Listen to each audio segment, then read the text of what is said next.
मित्रों नमस्कार, मैं बाल मुकुंद और आप देख रहे हैं अपना YouTube चैनल संस्कृत आस्था। मित्रों, संस्कृत विषय के अंतर्गत आज हम संस्कृत के 3 आदि आचार्यों के बारे में चर्चा करने वाले हैं। जैसा कि आप देख पा रहे हैं, आपके सामने नाम लिखा हुआ है पाणिनि, पतंजलि और कात्यायन। ये संस्कृत में आदि आचार्य हैं। इनमें सबसे जो प्रमुख हैं वो पाणिनि हैं। इन्होंने व्याकरण के ऊपर एक अष्टाध्यायी लिखा है, आप सब शायद जान रहे होंगे। तो इन तीनों आदि आचार्यों के बीच में क्या संबंध है, कैसा संबंध है, इसी के बारे में आज चर्चा करेंगे।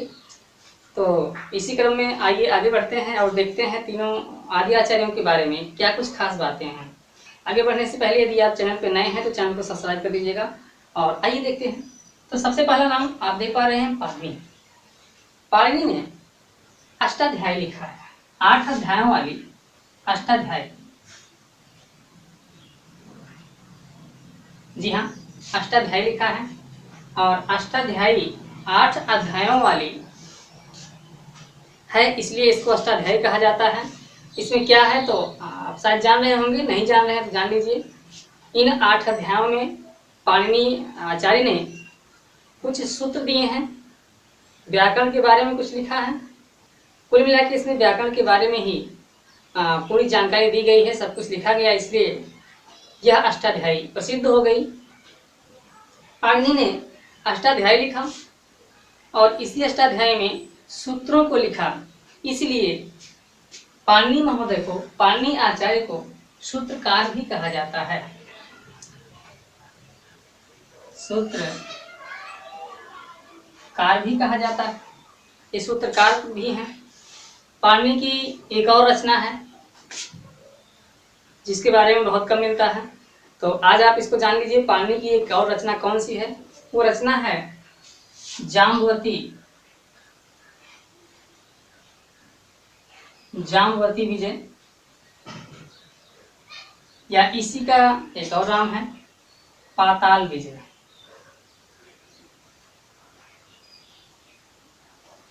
पाताल विजय, तो ये जो है पाणिनि आचार्य की एक और रचना है। एक प्रसिद्ध है अष्टाध्यायी और दूसरी जाम्बवती विजय या फिर पाताल विजय। ये तो कुछ जानकारी हो गई पाणिनि आदि आचार्य के बारे में। आइए देखते हैं पतंजलि के बारे में। पतंजलि ने क्या कुछ लिखा? तो पतंजलि ने एक ग्रंथ लिखा है जिसे महाभाष्य कहा जाता है।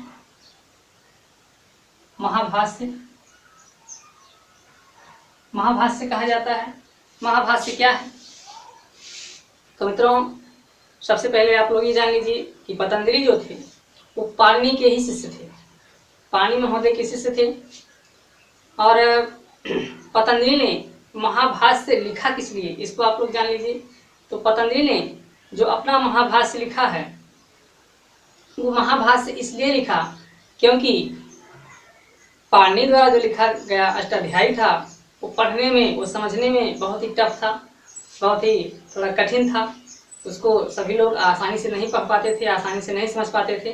तो पढ़ने में वो आसान हो जाए, उसे आसान बनाने के लिए ही पतंजलि ने महाभाष्य लिखा। महाभाष्य लिखे जाने के कारण ही महर्षि पतंजलि को भाष्यकार कहा जाता है। पतंजलि जी को भाष्यकार कहा जाता है।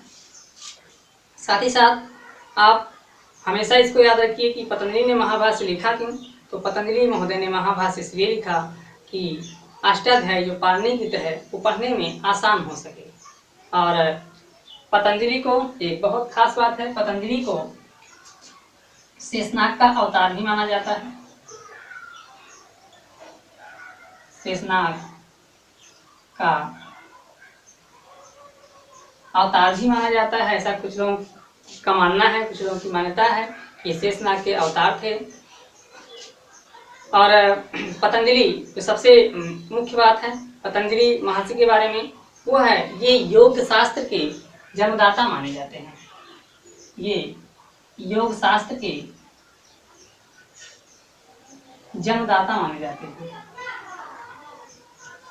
जन्मदाता माने जाते हैं। तो इन दोनों के बीच में क्या संबंध है आपस में, आपने जान लिया। पाणिनि के शिष्य थे महर्षि पतंजलि। महर्षि पतंजलि ने पाणिनि की अष्टाध्यायी पढ़ने में आसान हो सके उसके लिए महाभाष्य लिखा, और महाभाष्य लिखने के नाते ही पतंजलि जी को भाष्यकार कहा जाने लगा। ये हो गई पतंजलि के बारे में कुछ जानकारी। आइए देखते हैं कात्यायन। पहली बात तो मित्रों आप लोग जान लीजिए कि कात्यायन का एक दूसरा नाम भी है। काफी लोग उस दूसरे नाम को दूसरा आचार्य समझ लेते हैं, लेकिन नहीं, आप लोग जान लीजिए कात्यायन का एक दूसरा नाम भी है।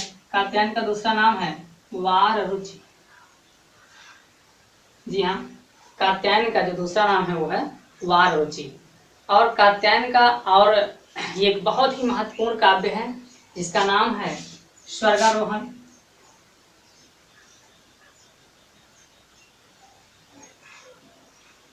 स्वर्गारोहण, जी हाँ, ये कात्यायन जी का एक महत्वपूर्ण काव्य है।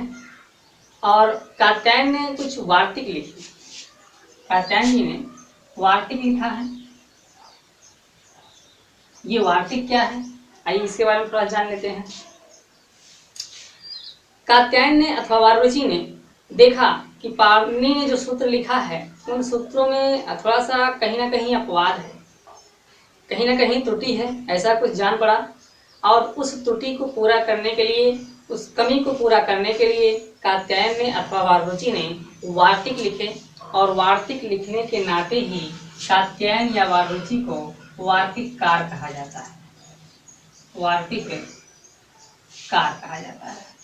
तो आपने देखा सूत्र लिखने के नाते पाणिनि को सूत्रकार कहा जाता है, महाभाष्य लिखने के नाते पतंजलि को भाष्यकार कहा जाता है, और वार्तिक लिखने के नाते कात्यायन अथवा वाररुचि को वार्तिककार कहा जाता है।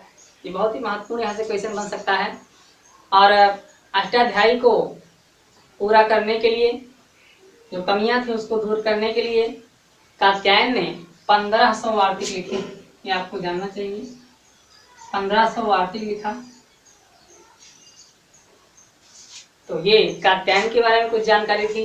अब आपने जान लिया होगा कि महर्षि पाणिनि, महर्षि पतंजलि अथवा महर्षि कात्यायन या वाररुचि, इन तीनों आदि आचार्यों के बीच में कैसा संबंध है। तो आपने देखा पाणिनि ने व्याकरण के लिए 8 अध्यायों वाली अष्टाध्यायी लिखा। इसके बारे में हम आपको अगले वीडियो में विस्तार से बताएंगे अष्टाध्यायी के बारे में। अभी इतना जानिए कि पाणिनि ने अष्टाध्यायी लिखा जो व्याकरण शास्त्र है, 8 अध्याय का है। और उस अष्टाध्यायी के पथ पर चलकर ही आज भी हम व्याकरण पढ़ रहे हैं। और पाणिनि के ही एक शिष्य थे आचार्य पतंजलि, महर्षि पतंजलि, जो योग शास्त्र के जन्मदाता माने जाते थे। उन्होंने पाणिनि की अष्टाध्यायी पढ़ने में सरल हो, आसान हो, उसके लिए महाभाष्य लिखा। महाभाष्य लिखे जाने के कारण ही पतंजलि को महाभाष्यकार कहा जाता है। और बात करते हैं कात्यायन या फिर वाररुचि के बारे में। तो आप जान चुके हैं कि उनका एक काव्य है बहुत ही महत्वपूर्ण, स्वर्गारोहण। और उन्होंने कुछ वार्तिक लिखे, उनकी संख्या लगभग 1500 है। वार्तिक क्यों लिखे? वार्तिक इसलिए लिखा कि उन्होंने देखा कि पाणिनि की अष्टाध्यायी में कुछ त्रुटि है, कुछ कमी है, कुछ अपवाद है। उस अपवाद को दूर करने के लिए ही कात्यायन अथवा वाररुचि ने अपना वार्तिक लिखा, 1500 वार्तिक लिखा। अच्छा, इसके बाद हम लोग देखें कुछ और महत्वपूर्ण बात इन तीनों कवियों के बारे में। तो इन तीनों कवियों को कवित्रयी में शामिल किया गया है। कवित्रयी में शामिल किया गया है, कवित्रयी, या फिर इन्हीं को मुनित्रयी भी कहा जाता है। मुनित्रयी यानी 3 कवियों की श्रृंखला में इन तीनों कवियों को शामिल किया गया है। तो ये तीनों कवि बहुत ही महत्वपूर्ण हैं। आप तीनों के बारे में आपने जान लिया, हमेशा इनके तथ्यों को आप याद रखिए।